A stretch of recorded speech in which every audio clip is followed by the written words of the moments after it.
नमस्कार। कभी सोचा है कि हमारे शरीर के अंदर हर पल हर सेकंड लाखों छोटे छोटे चमत्कार होते रहते हैं।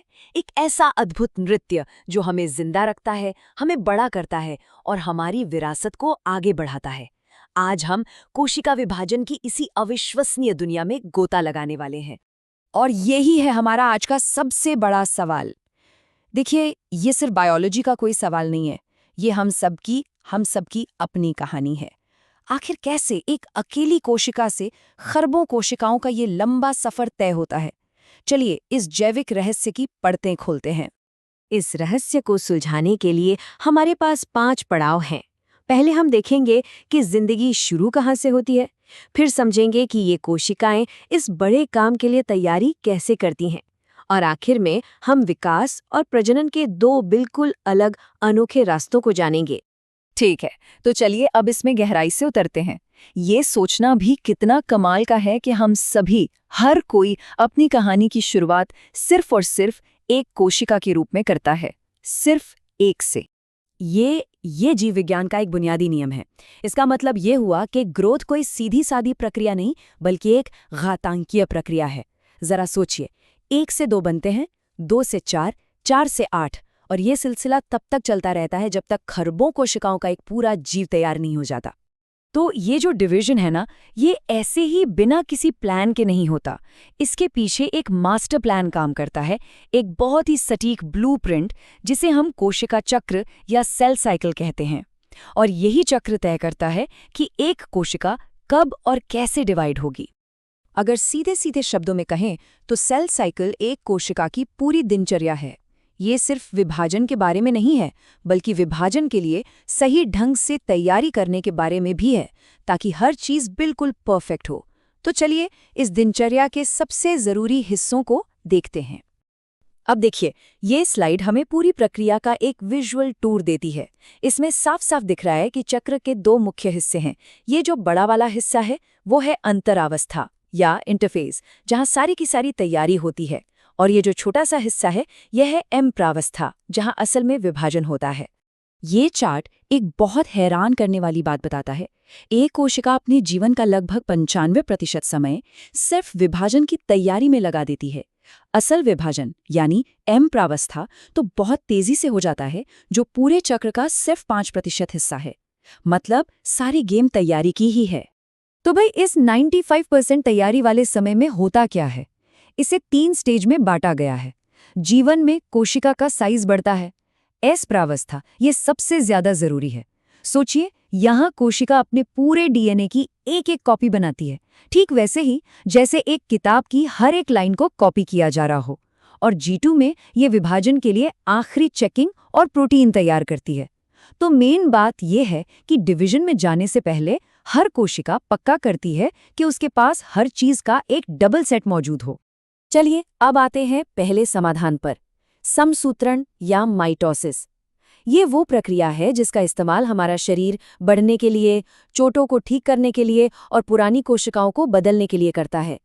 ये एकदम एक परफेक्ट फोटोकॉपी मशीन की तरह काम करता है। माइटोसिस एक बहुत ही व्यवस्थित, कोरियोग्राफ की हुई प्रक्रिया है जिसके 4 चरण हैं। पूर्वावस्था में डीएनए कसकर गुणसूत्रों में बदल जाता है ताकि उसे संभालना आसान हो। मध्यावस्था में वो सब बीच में एक लाइन बना लेते हैं, एक तरह का रोल कॉल, ताकि पक्का हो जाए कि सब मौजूद हैं। पश्चावस्था में उनकी कॉपियां अलग होकर अपने अपने कोनों में चली जाती हैं। और आखिर में अंत्यावस्था में इन दोनों सेट के चारों ओर 2 नए बिल्कुल एक जैसे केंद्रक बन जाते हैं। केंद्रक के बंटवारे के बाद कोशिका के बाकी हिस्से यानी साइटोप्लाज्म का बंटवारा होता है। और यहाँ पर ना जंतु और पादप कोशिकाओं में एक बड़ा ही मजेदार फर्क है। जंतु कोशिकाएं बीच से पिचककर 2 हिस्सों में बंट जाती हैं, जबकि पादप कोशिकाएं बीच में एक नई दीवार बनाकर अलग होती हैं। तो माइटोसिस इतना जरूरी क्यों है? ये हमें बड़ा करता है, हमारी त्वचा और खून जैसी लगातार खराब होने वाली कोशिकाओं की मरम्मत करता है, और ये पक्का करता है कि हर नई कोशिका जेनेटिकली पुरानी कोशिका की एक हूबहू कॉपी हो। और जब यही नियंत्रित प्रक्रिया बिगड़ जाती है, तभी कैंसर जैसी बीमारियां जन्म लेती हैं। चलिए अब दूसरी बड़ी बायोलॉजिकल समस्या पर आते हैं। लैंगिक प्रजनन के लिए यूनिक यानी अनोखी कोशिकाएं कैसे बनाई जाएं? यहाँ परफेक्ट कॉपी से काम नहीं चलेगा, यहाँ कुछ नया चाहिए। और इसके लिए प्रकृति के पास एक बिल्कुल अलग तरह का विभाजन है जिसे कहते हैं अर्धसूत्रण या मियोसिस। यही है मियोसिस की सबसे बड़ी, सबसे चालाक चाल। कोशिका डिवाइड तो 2 बार होती है, लेकिन अपने डीएनए की कॉपी सिर्फ 1 बार बनाती है। अंदाजा लगा सकते हैं कि इसका नतीजा कितना दिलचस्प होगा। अर्धसूत्रण आए वो जगह है जहां सारा जादू होता है।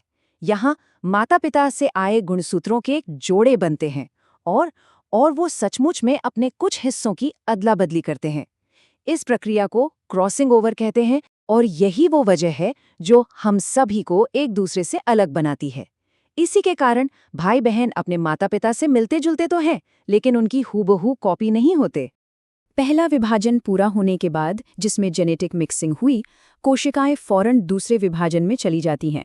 और ये अर्धसूत्रण 2 काफी हद तक माइटोसिस जैसा ही है।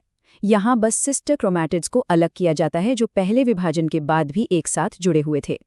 और आखिरी नतीजा, एक पैतृक कोशिका से 4 नई कोशिकाएं बनती हैं और हर कोशिका जेनेटिकली अनोखी होती है और उसमें गुणसूत्रों की संख्या ठीक आधी होती है। यही कोशिकाएं हैं युग्मक, यानी जीवन की अगली पीढ़ी को बनाने वाले बीज। ठीक है, तो हमने इन दोनों कमाल की प्रक्रियाओं को अलग अलग समझ लिया है। अब चलिए इन्हें आमने सामने रखकर देखते हैं ताकि इनका असली मकसद और भी साफ हो जाए। ये टेबल सब कुछ बिल्कुल साफ कर देती है। माइटोसिस शरीर को बनाने और बनाए रखने के लिए है, जबकि मियोसिस अगली पीढ़ी बनाने के लिए है। माइटोसिस में एक विभाजन से 2 एक जैसी कोशिकाएं बनती हैं। मियोसिस में 2 विभाजनों से 4 अलग अलग कोशिकाएं बनती हैं। एक है समानता के लिए तो दूसरा है विविधता के लिए। और यही है मियोसिस का सबसे गहरा और आखिरी महत्व। ये सिर्फ प्रजनन के लिए नहीं है, ये विकास का इंजन है। इसके जरिए जो विविधता पैदा होती है, वही प्रजातियों को बदलते माहौल में ढलने और जिंदा रहने की ताकत देती है। तो अगली बार जब कोई घाव भरता हुआ दिखे या बस इस बात पर हैरानी हो कि हम कैसे बने, तो याद रखिएगा कि हमारे अंदर कोशिकाओं का एक अविश्वसनीय नृत्य चल रहा है, जो विकास के लिए एक जैसी कॉपियां बना रहा है और भविष्य के लिए विभिन्नता पैदा कर रहा है। प्रकृति का ये डिजाइन वाकई अद्भुत है।